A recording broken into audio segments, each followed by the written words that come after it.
Hello friends and welcome to Sleepy Classes in today's premix for polity and governance. Now before starting with your premix, very quickly to remind you कि आपका batch 2 जो है उसकी enrollments 15th मार्च onward शुरू हो गई थी. Classes जो है 19th अप्रैल को शुरू हो जाएंगी. तो 19th अप्रैल तक जो है आपकी enrollments चल रही हैं. फॉर जनरल स्टडीज़ का हमारा पूरा course that is for pre plus mains हमारा PCM कोर्स, एसए कोर्स के लिए एंड हमारे 2 optionals political science and international relations as well as sociology. तो आप हमारे वेबसाइट पे जाके डिटेल्स देख सकते हैं या दिए गए टोल फ्री नंबर पे जो है कॉल कर सकते हैं. राइट, तो चलिए बढ़ते हैं आज के पहले क्वेश्चन की तरफ वेरी क्विकली. अब पहला क्वेश्चन क्या कहता है?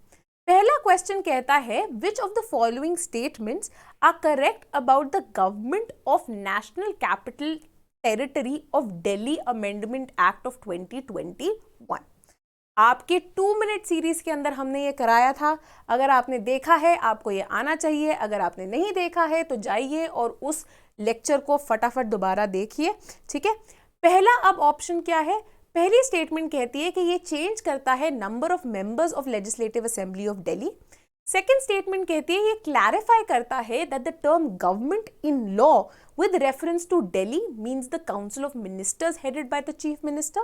थर्ड कि ये रेंडर कर देता है void, मतलब ये कंप्लीटली नलिफाई कर देता है, खत्म कर देता है लेजिस्लेटिव कमिटीज जो कि दिल्ली में बनाई गई थी ऑन एडमिनिस्ट्रेटिव इश्यूज. अब आपके ऑप्शंस क्या हैं? ऑप्शंस हैं A 2 only, B 3 only, C both 1 and 2 या D बोथ 2 and 3. यहां पे आप पॉज करके अपना आंसर मार्क कर सकते हैं फटाफट. सही जवाब है B 3 ओनली. सिर्फ थर्ड स्टेटमेंट सही है, बाकी सारी स्टेटमेंट्स जो हैं इनकरेक्ट हैं. ठीक है, क्यों? ये जो government of national capital of territory amendment act आया है 2021 का, ये मॉडिफाई करता है 1991 का ये जो NCTD एक्ट था. ये अमेंडमेंट एक्ट जो है now came as a result of the tug of war जो कि चल रही थी between the elected government of Delhi as well as the lieutenant governor जो कि वहां के नॉमिनेटेड हेड हैं. अब ये जो अमेंडमेंट है ये इनफैक्ट कहती है that when we come across the term government in context of any law, right, that will mean the lieutenant governor, right, and not the council of ministers and chief minister. Secondly ये amendment act provide करता है और prohibit कर देता है legislative assembly of Delhi को कि ये कोई रूल्स नहीं बना सकते खुद, या फिर कोई ऐसी और कमिटीज नहीं बना सकती जो कि are working on the matters of day to day administration of NCT Delhi, या फिर ये रिलेट करती हूँ तो administrative decisions with respect to the various bureaucrats. ठीक है, साथ ही में ये अमेंडमेंट एक्ट ने प्रोवाइड किया कि कोई भी ऐसे रूल्स या कमिटीज जो कि सेटअप की गई थी on these issues they will be rendered void. वो जो है अब नलिफाई कर दी जाएंगी, वो जो है खत्म कर दी जाएंगी.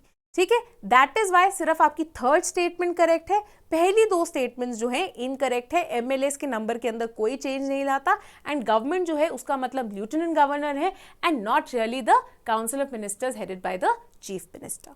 नेक्स्ट क्वेश्चन की तरफ बढ़ते हैं. नेक्स्ट क्वेश्चन अब अगेन काफी ज्यादा चर्चा में रही है जो कि है हमारी इलेक्टोरल बॉन्ड स्कीम. ठीक है, सुप्रीम कोर्ट के पास भी जो है इसका मुद्दा पहुंचा. अब स्टेटमेंट देख लेते हैं फटाफट. पहली स्टेटमेंट क्या कहती है? पहली स्टेटमेंट कहती है कि इलेक्टोरल बॉन्ड्स जो हैं इंटरेस्ट फ्री बेरर इंस्ट्रूमेंट्स हैं जो कि are available for purchase from State Bank of India within a designated window of 10 days in every quarter of financial year.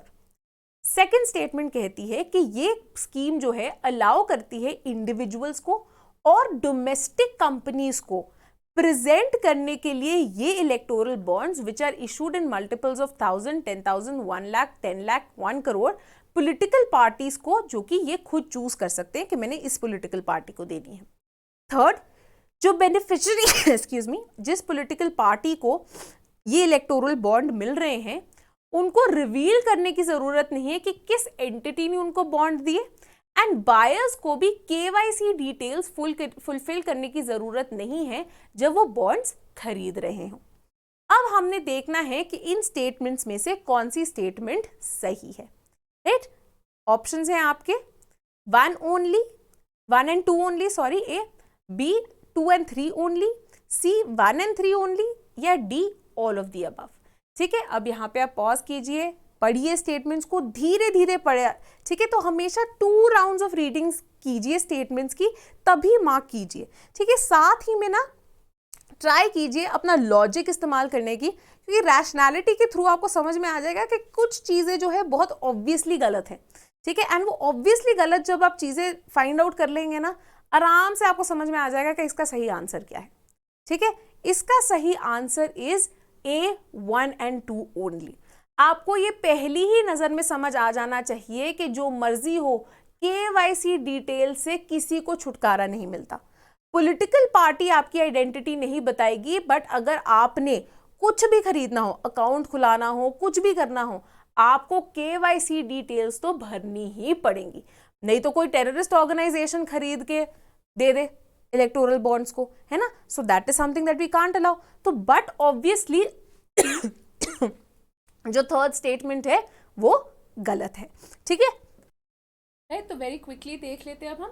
Finance bill जो था, जो कि पास कर दिया गया था to become the finance act of 2017, इसने इंट्रोड्यूस किए थे इलेक्टोरल बॉन्ड्स को, जो कि प्रॉमिसरी नोट्स जैसे होते हैं, वैसे ही इंटरेस्ट फ्री बेरर इंस्ट्रूमेंट्स थे। राइट, कि बेसिकली दे प्रॉमिस कि बाय होल्डिंग दिस बॉन्ड आपको इतने पैसे एज कॉन्ट्रीब्यूशन मिल गए हैं, जो कि आप स्टेट बैंक ऑफ इंडिया से जाके परचेज कर सकते हैं with in a designated window, जो कि एवरी 3 मंथ्स 10 दिन के लिए खुलती है।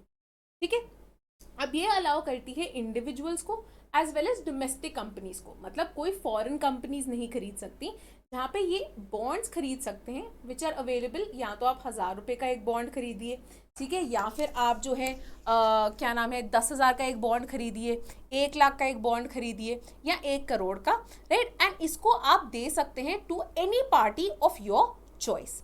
ठीक है, अब ये इंपॉर्टेंटली जिस भी पार्टी को आपने दिया है उन्हें ये रिडीम करना पड़ेगा विद इन 15 डेज। सबसे इंपॉर्टेंट, कोई लिमिट नहीं है on the number of bonds जो कि कोई इंडिविजुअल या कंपनी परचेज कर सकता है। तो कुछ ऐसे ही लिखा हुआ कि हाँ, एक कंपनी सिर्फ 10,000 बॉन्ड परचेज कर सकती है, आप जितने मर्जी बॉन्ड्स परचेज करो। वेरी इंपॉर्टेंटली, अगर किसी पॉलिटिकल पार्टी ने इन कैश नहीं किए विद इन 15 डेज ये कोई भी जो बॉन्ड है, तो जो बॉन्ड का पैसा जो है उसको SBI prime ministers relief fund के अंदर जो है वो डिपॉजिट कर देगी। अब जो बायर्स है ऑफ द बॉन्ड, उनको सारे के सारे KYC डिटेल्स जो है खरीदने के टाइम इन बॉन्ड्स को सबमिट करने। हाउएवर, जो बेनिफिशियरी पॉलिटिकल पार्टी है, तो सपोज आप इमेजिन करो कि मैंने XYZ पार्टी को जो है बॉन्ड दिया, तो XYZ पार्टी नहीं बताएगी अगर कि this individual by the name of this has given me money, वो उन्हें बताने की जरूरत नहीं है। अब इसी के कारण जो है बहुत ज़्यादा बवाल उठा हुआ है, बहुत सारी डिबेट चल रही है, बहुत सारी कंट्रोवर्सीज उठी हैं, because a lot of transparency advocates कहते हैं that before the introduction of these electoral bonds, political parties को डिटेल्स डिस्क्लोज करनी पड़ती थी अपने सारे डोनर्स की, जो कि 20,000 से ऊपर की डोनेशन देते थे। ठीक है, अब वो कहते हैं क्योंकि political parties now are under no rule bound to tell कि कौन सी कंपनी ने सपोज आपको 20 करोड़ की डोनेशन दी है ना, तो ये लोगों के की तरफ जो है एक गलत है। लोगों के जो राइट टू नो है, राइट टू इंफॉर्मेशन है, ये उसको डिनाई करता है।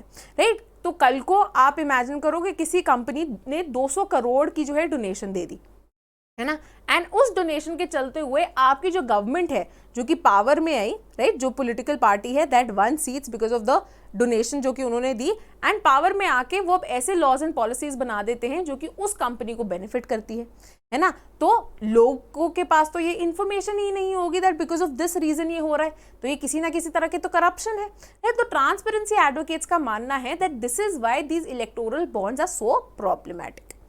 Now let's look at the next question.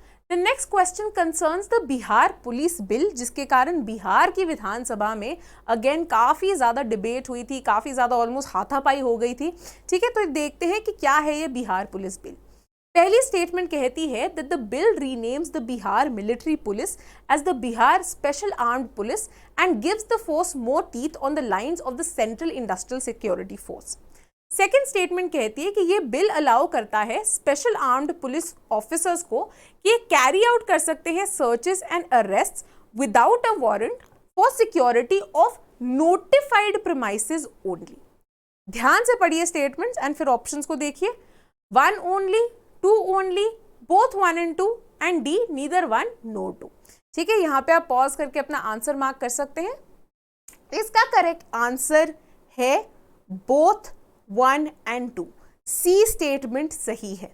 ठीक है, अब ये जो बिल है ये लाया गया and according to the Vidhan Sabha of Bihar, right, जो बिहार की गवर्नमेंट है वो कहते हैं कि ये जो लेजिस्लेशन है ये बेसिकली हमारी जो बिहार की मिलिट्री पुलिस है उसकी स्किल जो है बढ़ाएगा, उनको बेटर ट्रेनिंग देगा एंड उनको इक्विप कर देगा ताकि जो हमारे स्टेट की रिक्वायरमेंट्स है वो उसको फुलफिल कर सके।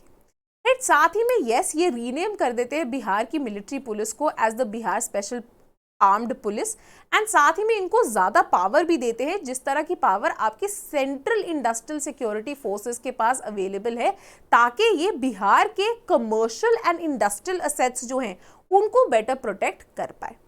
साथ ही में इनका मानना है कि ये जो स्पेशल आर्म्ड फोर्स है ये मेंटेन कर पाएगी पब्लिक ऑर्डर को, एक्सट्रीमिज्म, टेररिज्म, नक्सलिज्म, ऐसी कोई भी जो प्रॉब्लम्स हैं उनको भी कॉम्बैट कर पाएगी, बेटर प्रोटेक्ट कर पाएगी various security and other important establishments को, जैसे कि एयरपोर्ट हो गया, इंपॉर्टेंट टूरिज्म की साइट्स हो गई।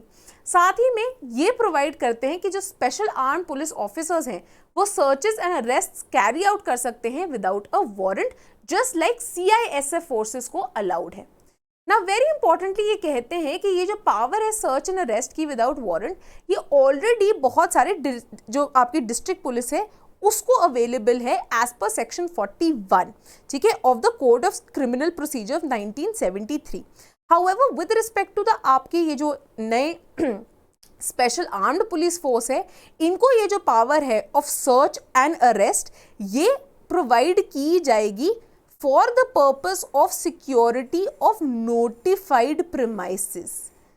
ठीक है, साथ ही में गवर्नमेंट स्टेटमेंट एक और चीज ऐड करती है that with respect to the various rights जो कि प्रोवाइड किए जाते हैं सिटीजन्स को, वो अभी भी उनके पास अवेलेबल होंगे कि वो अपने आप को प्रोटेक्ट कर पाए विद रिस्पेक्ट टू सर्चेस, जिस तरह से code of criminal procedure of 1973 के अंदर दिए गए हैं। नेक्स्ट क्वेश्चन अब कहता है which of the following are correct about the anti defection law in India.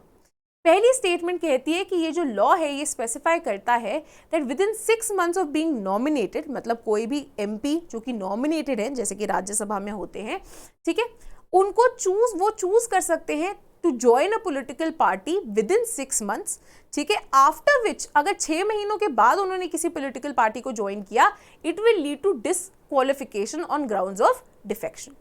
Second statement कहती है that for defection the changing a party, मतलब the changing of a party or joining another party does not have to be a formal act, but ये interpret भी किया जा सकता है through the MP's excuse me action on a case by case basis. तो ज़रूरी नहीं है कि मैं अपनी पार्टी छोड़ के, पार्टी A को छोड़ के फॉर्मली पार्टी B भी ज्वाइन कर लूँ, राइट। ये वैसे मेरे एक्शंस इनफॉर्मल एक्शंस के थ्रू भी जो है इंटरप्रेट किया जा सकता है। इनमें से अब आपने बताना है कौन सी स्टेटमेंट सही है। 1 only, 2 only, C both 1 and 2 या D neither 1 no 2। यहाँ पे आप पॉज करके अपना आंसर मार्क कर सकते हैं एंड सही जवाब है C both 1 and 2, दोनों ही स्टेटमेंट्स जो हैं ये करेक्ट है। अब एंटी डिफेक्शन लॉ जो है बहुत इंपॉर्टेंट है, टाइम एंड अगेन जो है कराया जाता है, तो इसको रट के जाना है। 1985 के अंदर ये ऐड किया गया था जिसके लिए एक नया schedule to the constitution in the form of the 10th schedule add किया गया था जो कि एंटी डिफेक्शन लॉ के बारे में बताता है एंड वेरियस सर्कमस्टांसेस समझा देता है जिसके बेसिस पे किसी भी MLA या MP को डिस्क्वालीफाई किया जा सकता है ऑन ग्राउंड्स ऑफ डिफेक्शन। अब ये 3 मेजर सिनेरियोस को कवर करता है। पहला है जब हम कहते हैं कि कोई भी मेंबर ऑफ पार्लियामेंट और लेजिस्लेटिव असेंबली जो है वॉलंटरीली गिव अप कर देता है मेंबरशिप ऑफ दैट पार्टी जिससे वो इलेक्ट होके आए थे, या फिर जो पार्टी विप है अगर उन्होंने किसी तरह से उनको वोट करने को कहा है उसके अगेंस्ट वो वोट करता है।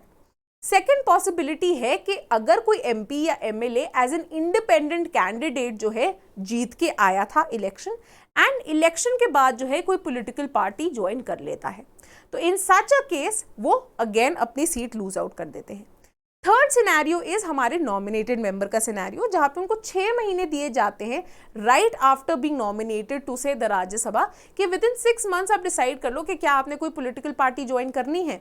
अगर तो 6 महीनों में आपने कर ली तो वेल एंड गुड, अगर आपने 6 महीनों के बाद की तब जो है you stand to be disqualified under the anti defection law.